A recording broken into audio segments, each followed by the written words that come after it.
We'll begin now. The Nigeria Center for Disease Control and Prevention (NCDC) has announced an increase in the death toll and spread of cholera across 32 states and 115 local government areas of the Federation. This is the latest figure since the beginning of the year, with a case fatality rate of 3.5%. Nigeria has been placed at high risk for increased cholera transmission and impact due to the rainy season. Meanwhile, the Minister of Health and Coordinating Minister of Social Welfare, Ali Pate, earlier in the week discussed the government's efforts to curb the current cholera outbreak, which has claimed at least 53 lives. It is multi-sectoral, has technical partners, has other ministries of water, environment, Ministry of Health, other relevant partners, civil society, contributing in that effort to ensure that we manage this. And resources were deployed to 21 states to help them respond to the cholera, in addition to improving awareness of our population, hand washing, hygiene, sanitation, in addition to treatment with drugs, with intravenous fluids, with oral rehydration solution, and widely spreading the message that people should be aware of this outbreak of cholera. When you look at the magnitude of the problem globally, the shortage of cholera vaccine is a global issue. We don't produce the cholera vaccine here, and it's not produced even in Africa. So before we get to that point, there are some basic things that we could do. Hand washing, better sanitation, hygiene practices, prompt treatment. And we have engaged the global actors who have access to those vaccines already to identify sources of those vaccines that we can use. Now, to avoid the spread of cholera, the Environmental Health Council of Nigeria, ECON, has urged Nigerians to avoid eating at restaurants and in bukas that are not certified by environmental health practitioners nationwide. The registrar ECON, Yakubu Muhammad Baba, said about 80% of the food and water samples collected by the environmental practitioners tested positive and infectious, stating that food vendors must go for compulsory medical screening to make sure they are healthy before being allowed to handle any other preparations. Baba tasked all environmental health authorities to create and manage isolation centers and establish disinfection points in the various zones. Baba said the State Minister of Environment has taken a memo on the need to strengthen environmental health surveillance in the 32 states of the Federation. Well, joining us now to discuss what the National Primary Healthcare Development Agency is doing to contain further spread is the Director, Disease Control and Immunization, National Primary Healthcare Development Agency. He's Dr. Garba Ahmed. Rufai, good to have you join us on Arise News Hour. Yeah, thank you very much. Yeah, so at the core of the cholera outbreak, there's just been a lot. I'm very sure that you know that the latest figure has it that there's 53 deaths from cholera. Now, like I was saying, at the core of the cholera outbreak, the National Primary Healthcare is the most closest to the people. So what is the agency doing about the cholera outbreak?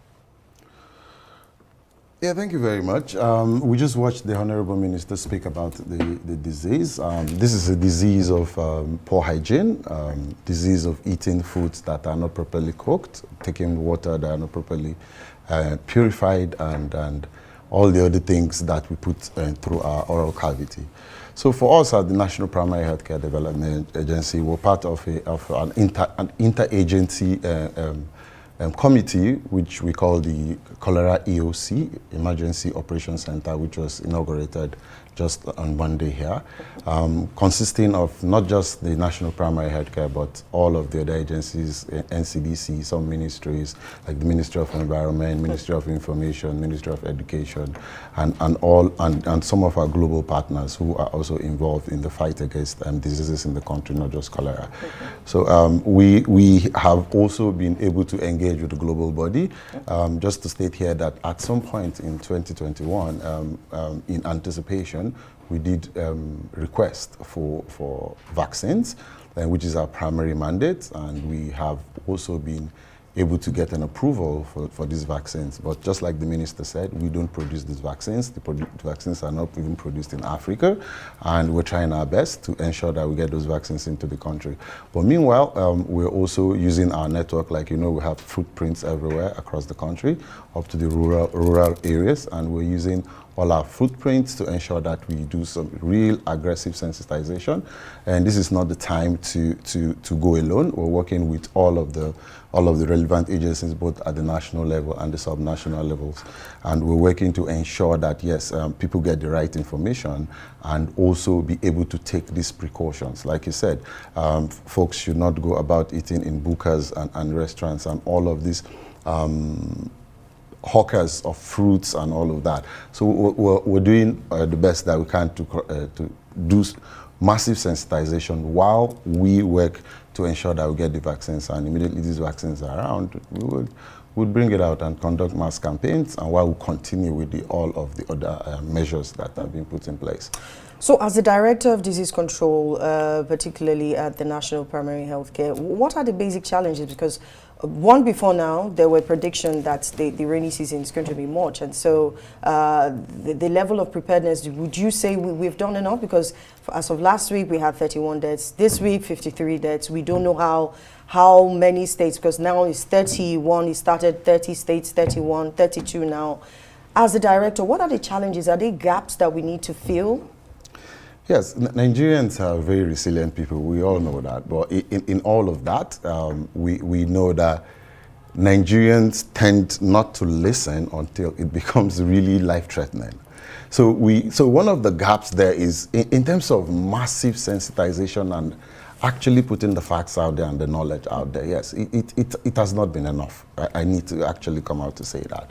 And in terms of surveillance also, trying to actually detect this, most folks, even if they have diarrhea, they tend to want to treat it themselves. You understand? And it gets to the point where they get to health facilities or now present in hospitals when the case has really become, you find that they severely dehydrated children and even adults.